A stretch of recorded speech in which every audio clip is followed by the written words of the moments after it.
Hi, I'm Kayleigh Smith. We're here today at Hallcroft Fisheries and I'm going to give you a few margin tips.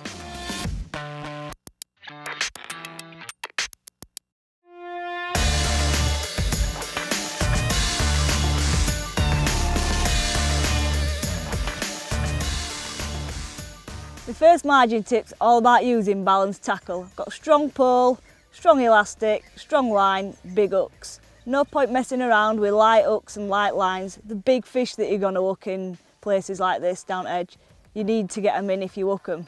So you're going to use like 17 or 19 line to the size 12 hook. No point in using a size 18 hook with 17 you're just going to pull out.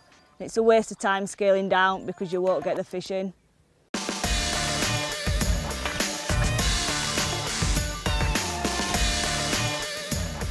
Following on from the tip about balanced tackle, it's important that you use a strong pole to go with this. Today I'm using the response margin. I know I can fish this pole to snags and it won't let me down, catch fish 20 pound plus. And I know when I give the fish a bit of stick, when it's bolting off, the pole's not going to let me down. And they're the sort of fish that will win your matches.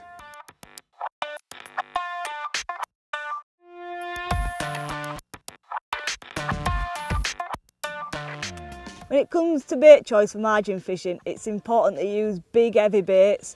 Start with my ground bait, it needs to be full of particles, over wetted. When it goes in you want it to sink and stay on the bottom. You don't want to use a light fluffy ground bait that's going to fly around your peg and lead to foul hookers.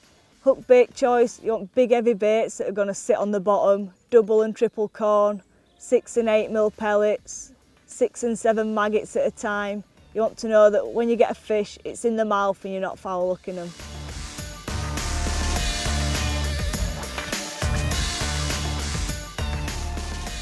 So, when and how do I feed my margins? I don't usually feed the margin until there's at least 2 hours to go.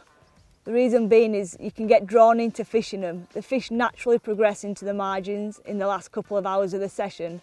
This is when they're actively looking for food.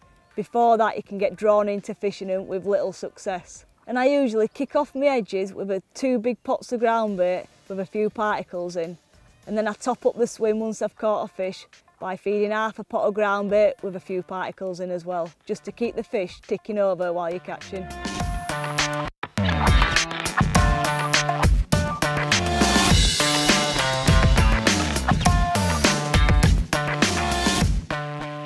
When catching big fish, it's important to have your landing net to hand and a big net on the end. When the fish comes up, you want it in the net straight away. Quite often see anglers with them to the side, and then once the fish is up, time they get round to it, could be the potential match when a 20 pound carp wallowing and they've missed the chance. The fish then bolts off and it could be ages before they get it in again. If you've got a big net on the end, easy to scoop, landing net handle to hand, it's all efficient, so when the fish does come up, it's straight in the net.